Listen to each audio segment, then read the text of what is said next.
Index analysis 4 अप्रैल 2025 Nifty का second support level है 22,955। Nifty का फर्स्ट सपोर्ट लेवल है 20,135।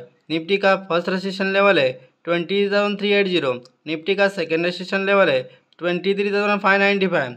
बैंक निफ्टी का सेकंड सपोर्ट लेवल है 50,180। बैंक निफ्टी का फर्स्ट सपोर्ट लेवल है 51,075। बैंक निफ्टी का फर्स्ट रेजिस्टेंस लेवल है 52,395। बैंक निफ्टी का सेकंड रेजिस्टेंस लेवल है 53,120। फिर निफ्टी का सेकंड सपोर्ट लेवल है 24,005। फिर निफ्टी का फर्स्ट सपोर्ट लेवल है 24,455। फिर निफ्टी का फर्स्ट रेजिस्टेंस लेवल है 25,100। फिर निफ्टी का सेकंड रेजिस्टेंस लेवल है 25,445। मिड कैप निफ्टी का सेकंड सपोर्ट लेवल है 11,065। मिड कैप निफ्टी का फर्स्ट सपोर्ट लेवल है 11,325। मिड कैप निफ्टी का फर्स्ट रेजिस्टेंस लेवल है 11,760।